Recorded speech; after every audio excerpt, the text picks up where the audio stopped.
Ngule shikimin në këtë fytyrë, ndalu për një çast, lejoje të qëndroj më gjatë se zakonisht. Shëtit me sy mbi çdo vi, çdo hark, çdo detaj.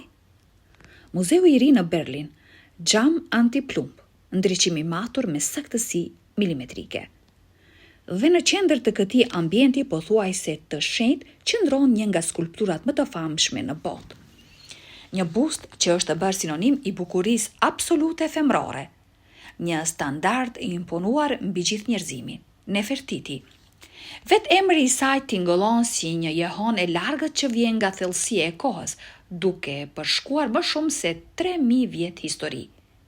E bukura ka ardhur, kështu përkthehet titulli i saj. Moza të mprehta, një qafe holl, pothuajse pa mundur për një qenie njerëzore. Sy në formë bajameje, të rrethuar me allajner të zi të trash. Dhe një buzëqeshje gati e padukshme, sikur fshet diçka që njerëzve nuk u lejohet të dinë. Një buzëqeshje që premton përjetësi.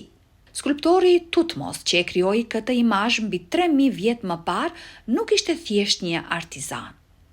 Ai ishte arkitekt i mitit, mjeshtër i artit ideologjik.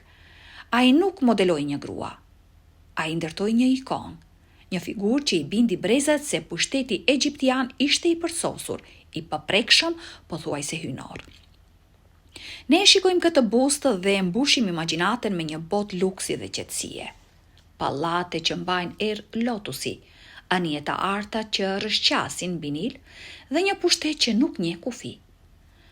Ne thurim legjendën e dashurisë së madhe mes faraonit reformator Akhenaten dhe gruas së tij të bukur që guxon të sfidonin perënditë e vjetra dhe të ngrinin një qytet kureshtar, diellit. Çfarë nëse ky bust është gënjeshtra më e bukur dhe më monstruoze në historinë e artit? Çfarë nëse pas asaj fytyre perfekte prej gëlqereje dhe boje fshihet një realitet që do t'i ngrinte gjakun njeriut modern? Jo ar dhe temjan, por mish që kalbet, deformime trashëgimore, dhimbje e pandërprerë dhe mizori që afrohet shmendurisë.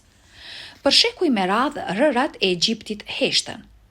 Varet u hapën nga grabitësit, mumjet u shqyen për amulete, emra u fshin nga muret nga armiq dhe pasardhësit, duke i sikur e vërteta ishte humbur për gjithmonë. Por shekulli 21 ndryshoi rregullat e lojës. Romantikët me furça dhe helmeta korku u zhdukën. Në vend të tyre erdhën genetistët, laboratorët steril dhe tomografët. Lugina e mbretërve u shndruan në një skenë gjigante krimi. Mumjet u skanuan pa u prekur. ADN-ja u nxor nga pluhuri i eshtrave. Kodi i jetës i shkruar shumë kohë para shkrimit u lexua më në fund.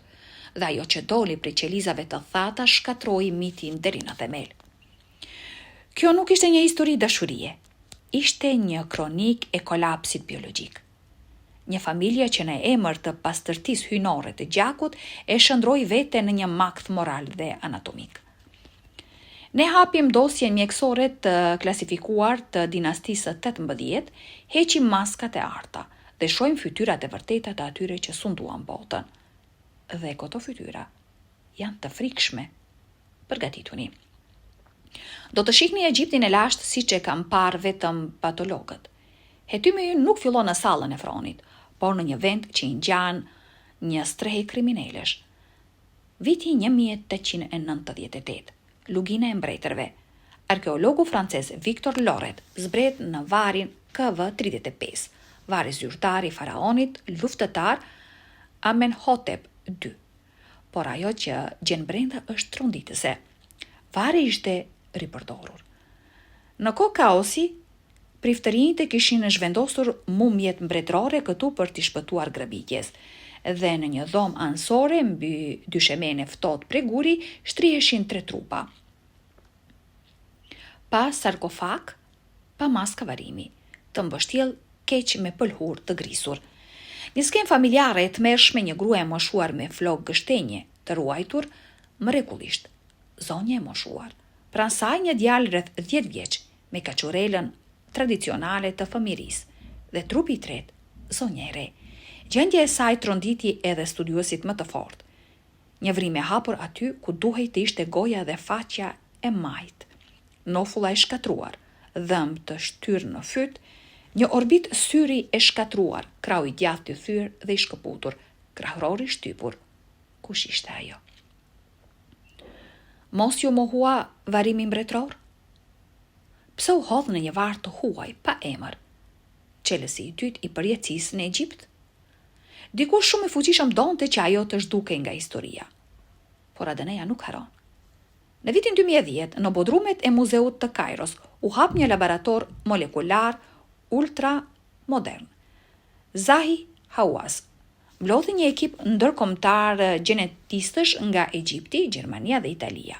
Projekti Familja e Tutankhamunit ishte një përpjekje e paprecedent për të nxjerrë informacione gjenetike nga trupat që kishin qëndruar në rrër për më shumë se 3000 vjet. Monstrat u morën thellë nga kockat, larg rëshirave dhe duarve moderne. Kompjuterët rindërtuar miliona fragmente ADN-je. Rezultatet ishin aq tronditëse sa analizat u përsëritën në laborator të pavarur në SBA. Nuk kishte gabim. Zonja e moshuar ishte mbretresha Tije. Zonja e re ishte nëna biologjike e Tutankhamunit. Babai Dijej Akhenaten, por ja veridikti kryesor. Zonja e re ishte vajza e Amenhotepit të tretë dhe Tijes. Akhenateni ishte po ashtu djali i tyre. Kjo do të thotë se prindërit e Tutankhamunit ishin vëlla dhe motër. Dhe kjo ishte vetëm fillimi i tragjedisë. Faraonët e konsideronin veten pasardhës të perëndive, dhe sipas miteve, perëndit martoheshin me motra dhe vëllezërit e tyre. Ato donin një dinasti hyjnore, por krijuan një katastrofë gjenetike. Arti i Amarnës, me kafka të zgjatura, trupa femror tek burra dhe gishta të gjatë, për dekada u konsideruan simbolik. Por ADN-ja tregoi të vërtetën, këto ishin shenja të sëmundjesh trashëgimore. Sindroma Marfan, çrregullime hormonale, deformime kafke, dhimbje kronike. Tutankhamun nuk ishte një luftetar i ri i shëndetshëm. Ai ishte një adoleshent i sëmur rënd, këmbë të deformuara, skolioze rënd, qelizë e çarë, sëmundje që shkatronin kockat. Në varrin e tij u gjetën 130 shkopi, jo simbole pushteti, por paterica për të mbijetuar. Ai nuk vdiq në betejë. Trupi i tij nuk i rezistoi malarjes dhe infeksionit pas një frakture. Por misteri më i errët mbetet zonja e re. Analizat treguan se plagët e saj ishin shkaktuar para vdekjes. Një goditje brutale në fytyrë me armë të rëndë. Ishte një ekzekutim ose një vrasje në zemrim. Dhe Nefertiti u zhduk. Dokumentet tregojnë se ajo ishte ende gjallë në vitin e 16 të sundimit të Akhenatenit. Ajo mund të ketë sunduar si faraon në emrin Neferuaten ose Smenkhare. Ku është trupi i saj? Në vitin 2015 u hodh teoria se varri i Tutankhamunit ishte ndërtuar fillimisht për një grua. Pas mureve mund të fshihet një dhomë e mbyllur. Radarët treguan posbllogje, por autoritetet nuk guxojnë të hapin murin. Nefertiti mund të jetë aty, ose jo, dhe kështu, në maskat e arta dhe idealin e bukurisë, shohim të vërtetën, ambicie, fanatizëm dhe frikë njerëzore. Sot zonja e re qëndron në xham, e gjymtuar, por jo më pa emër.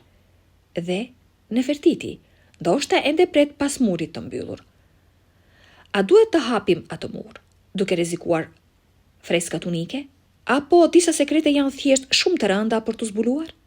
Çfarë mendoni ju? Nëse ju pëlqeu kjo histori, lini një koment, bëni subscribe dhe shpërndajeni videon. Mirupafshim.